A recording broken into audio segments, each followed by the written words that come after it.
আপনারা দেখছেন ABC news Bangla.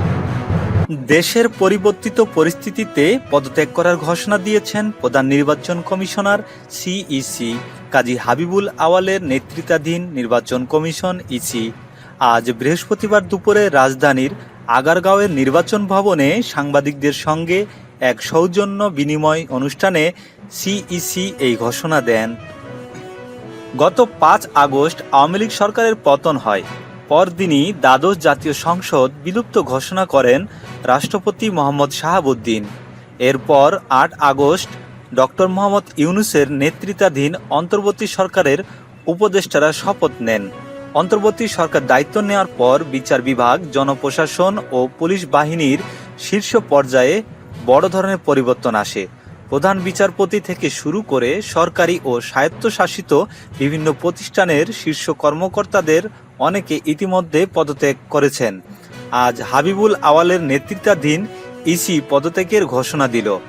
বিগত আওয়ামী লীগ সরকারের আমলে ২০২২ সালের ২৭ ফেব্রুয়ারি শপথ নিয়েছিল কাজী হাবিবুল আওয়ালের নেতৃত্বাধীন নির্বাচন কমিশন। কাজী হাবিবুল আওয়াল বলেন, রাষ্ট্রপতির কাছে দেওয়ার জন্য পদত্যাগপত্রগুলো ইসি সচিবালয়ের সচিবের কাছে তারা জমা দিয়েছেন। এদিকে ফেনীর মহিপাল এলাকায় গত ৪ আগস্ট বৈষম্য বিরোধী ছাত্র জনতার আন্দোলনে আওয়ামী লীগের নেতাকর্মীদের গুলিবর্ষণে কলেজ ছাত্র মাহবুবুল হাসানের মৃত্যুর ঘটনায় সাবেক প্রধানমন্ত্রী শেখ হাসিনা সহ ৬৬২ জনকে আসামি করে হত্যা মামলা করা হয়েছে। ফেনী সদর মডেল থানায় গতকাল বুধবার মামলাটি করেছেন নিহত ব্যক্তির ভাই মাহমুদুল হাসান।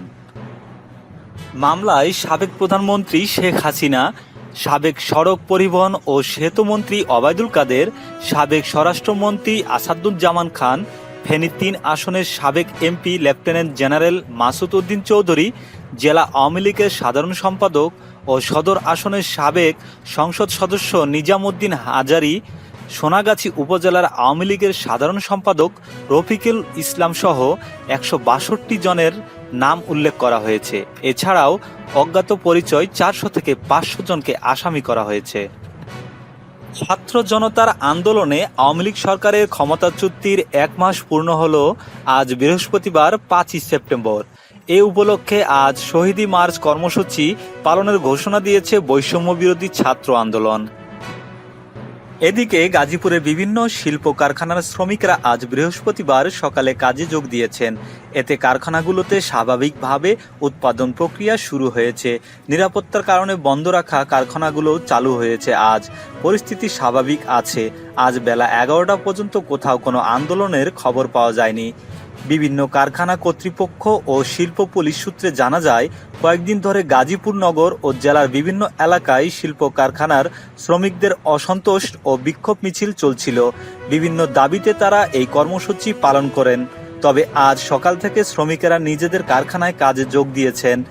কোনোভাবেই যাতে বিশৃঙ্খল পরিস্থিতি তৈরি হতে না পারে এ ব্যাপারে সতর্ক অবস্থানে আছেন কারখানা কর্তৃপক্ষ।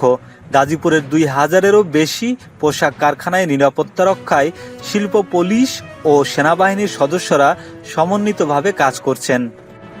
এদিকে দীর্ঘদিন ধরে অসুস্থ বিএনপির চেয়ারপারসন ও সাবেক প্রধানমন্ত্রী খালেদা জিয়াকে দেখতে তার গুলশানের বাসভবন ফিরোজায় গেছেন বাংলাদেশে নিযুক্ত ব্রিটিশ হাইকমিশনার সারাহ কুক। বুধবার রাত ৮:৩০টার দিকে ফিরোজায় যান তিনি। প্রায় ঘণ্টাব্যাপী এই সাক্ষাৎকার অনুষ্ঠান হয়। ব্রিটিশ হাইকমিশনার খালেদা জিয়াকে ফুলের তোড়া দিয়ে শুভেচ্ছা জানান এবং তার স্বাস্থ্যের খোঁজখবর নেন।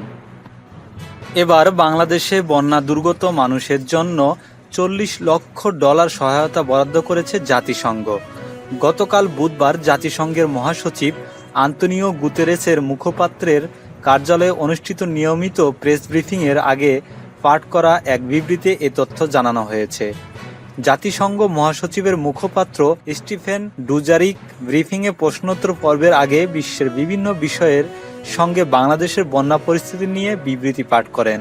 ডুজারিক বলেন, জাতিসংঘের ভারপ্রাপ্ত জরুরি ত্রাণ সমন্বয়কারী জয়েস এমসুয়া সংস্থার নিজস্ব কেন্দ্রীয় জরুরি সহায়তা তহবিল নামক মানবিক সহায়তা তহবিল থেকে বাংলাদেশের জন্য এ বরাদ্দ দিয়েছেন।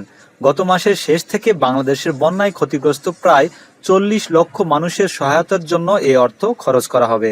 এখনকার মতো সংবাদ শেষ হলো। পরবর্তী সংবাদ দেখার জন্য সকলকে আমন্ত্রণ জানিয়ে বিদায় নিচ্ছি। আল্লাহ হাফেজ।